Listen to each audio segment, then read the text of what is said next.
Hey guys, so I want to apologize if anybody was trying to watch my live stream. That was a disaster.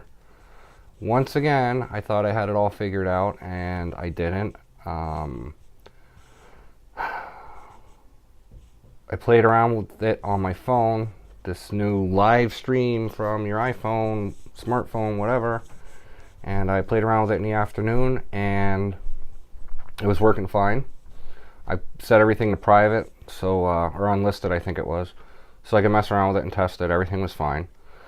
Come down to start my live stream for 7 o'clock, and I go through all the motions, and all of a sudden it says that my internet connection is too weak and it won't stream from my phone. So I ended up jumping off of there. By now it's like 10 after 7. I jump onto my desktop, and you need a third-party streaming program, so I have OBS, which I used before. I live streamed once before last year, and it was fine. I had no problems. Well, they changed some things. YouTube changed their streaming key that they call, is what they call it, and I put that in and had to find a new one, find a new key, copy and paste it over. Did that, got it playing, and then it was buffering really bad because my daughter was telling me on my phone that it was buffering. So I went off, I made some changes to the latency settings or something, I don't know, it's all a blur to me.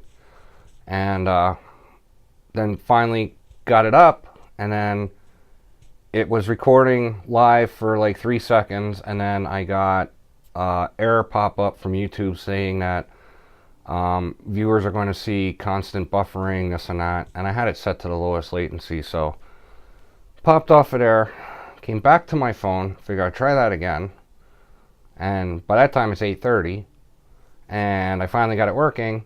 I couldn't see chat on my phone. I don't know if someone could put in the comments when you do live stream how you can see chat on your phone, because it wasn't popping up. I had one person there, and I was asking, can you see me? Can you hear me? And I couldn't get the chat to pop up. So I put it on my laptop, went to my channel page, and was looking at chat through that. So I finally got it figured out that way. I guess I can live stream through my phone and then check the chat on my laptop. It's kind of a pain. I'm sure there's an easier way. So if somebody can help me out and let me know how you check chat, the live chat on your phone, I would appreciate it. The live chats are fun, or live streams I should say. I enjoy them. But for now we'll just do till I can figure it out or somebody can help me with that. I guess I'll just do my normal recordings. So I had a few things I wanted to talk about on the live chat, and don't mind me, I gotta glance over here. I have some notes written down. I don't want to forget anything. But we all talk about SHTF and are you prepared and what are you gonna do? And for those of you that don't know, SHTF is shit hit the fan, and it's something that happens in your life that causes you to have to change what you're doing and figure out an emergency way to survive, basically, and get through, whether it be like I don't know if it was last year or 2 years ago when we had that blizzard and we had no power for 4 days, and I had preparations in place, and it helped. I could have been a little bit more prepared, but I mean, we had heat, we had lights, we had water, we had food, we could cook the food, so it was an uncomfortable comfortable, if you want to put it that way. But I don't really like calling it an SHTF. I'm gonna from now on refer to it as an LCI, a life-changing incident, and just wanted to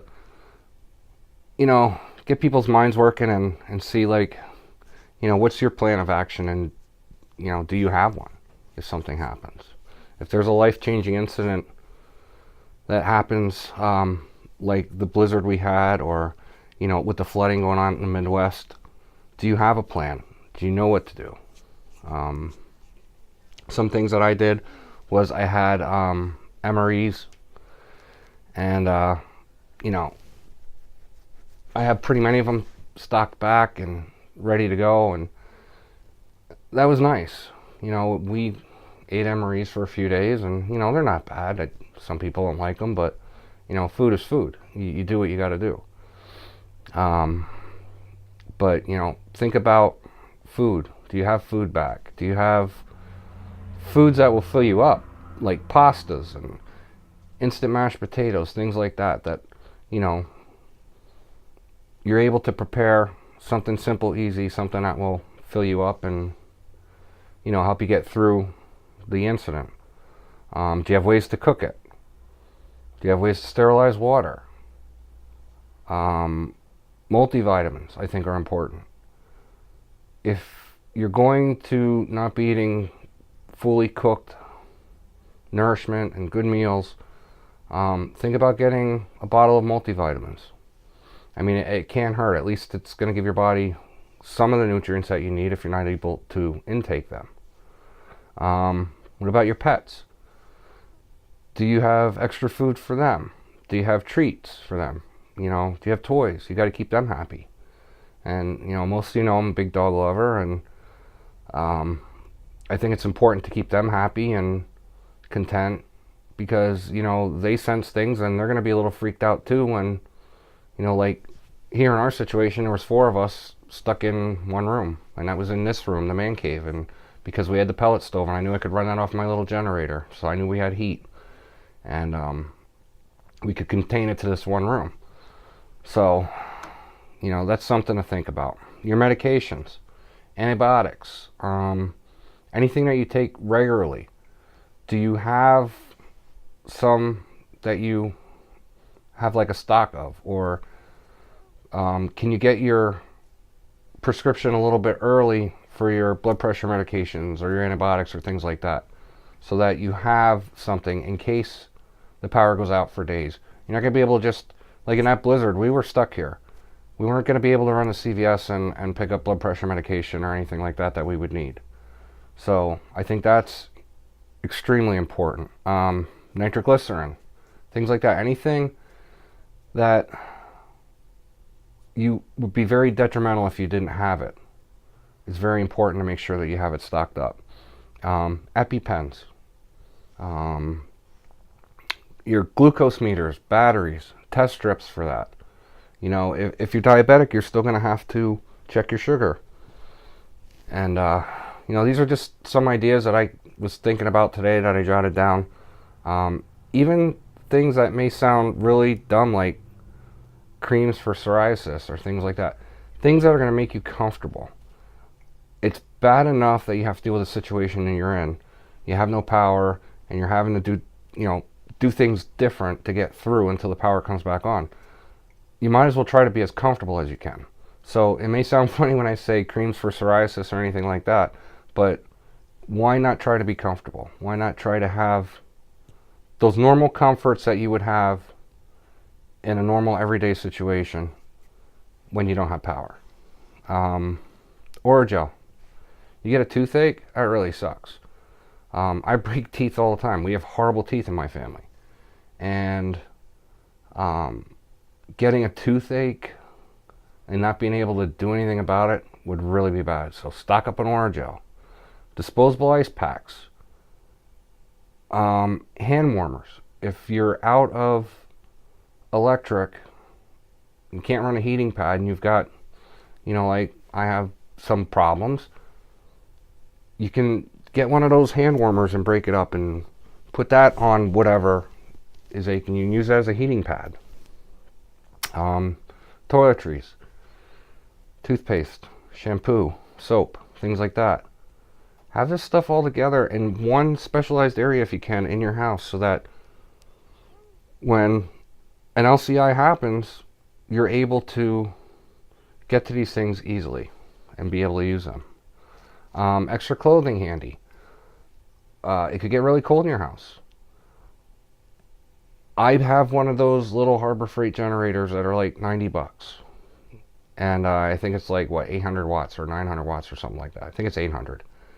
But it was enough to run our pellet stove for heat. And then we have a refrigerator and a freezer upstairs and downstairs.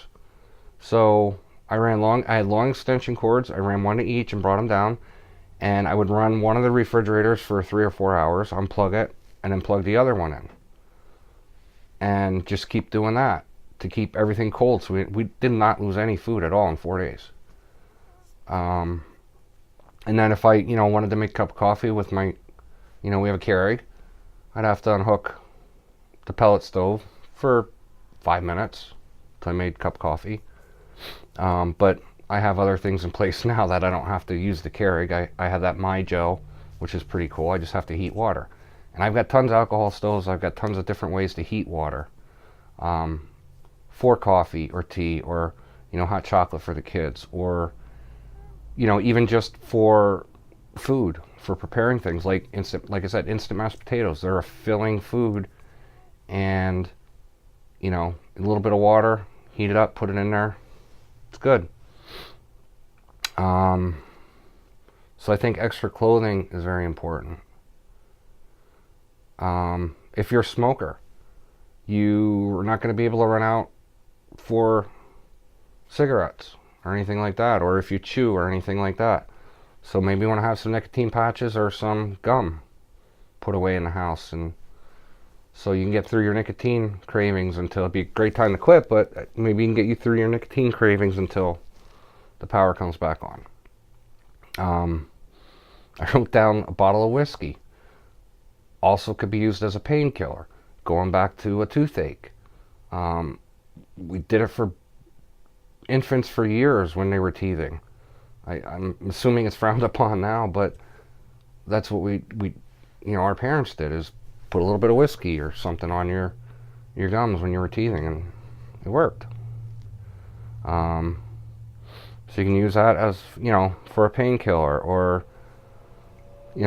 toothache, or maybe it's just you're frustrated. Maybe after 2 or 3 days, you guys are going at each other's throats, and it's getting unbearable to deal with everybody in one room for so long, and, maybe you want to just grab a little sip on the side or something like that. Just help you get through the night. I don't know. So, just some thoughts. Board games, books. People are going to get bored really quick, especially if you have little kids. And the quickest way to get everybody upset and make your situation even worse and more unbearable is to just sit there staring at each other. You're not going to have TV. They're not going to be on their phones because you have to charge the phones, and you may not have your internet service. So, board games, books, things like that, just to keep everybody content. Just some ideas that I thought of, and I think that people don't take it serious enough. And it's very important. Put some things away, put some things to the side so you have them for that life-changing incident, something that happens. And like the people, like I said, out in the Midwest right now with the flooding and stuff, it's horrible. But some of those people were prepared and were ready to deal with what they had to do. Now, if they had to leave their home, that's fine. But that's why we always talk about bobs and bug out bags and things like that, and something that you can grab a pack or two, grab a backpack or a gear bag or something like that, and go if you have to go. If you had to leave your home because of that flooding and you had to go to a motel for a couple days, at least in there you have your toiletries, and you have some snacks, you have some things that are going to help get you through. Electric's out, ATMs aren't going to work. You know how stores get before a big snowstorm or something coming, a hurricane. People go out, they buy everything. So you're not going to be able to run down to the store. They're not going to have electric. And if they have a backup generator, there ain't going to be nothing left on the shelves. So important to have things ready to go in the case of an LCI. So it's basically what I wanted to touch on. Let me know what you guys think. It's already been 15 minutes, so that's quite a bit too long. But, Let me know what you think, and if anybody has any ideas on how you get that live chat on iPhone, I would really appreciate it. So, all right, thank you, take care, and God bless.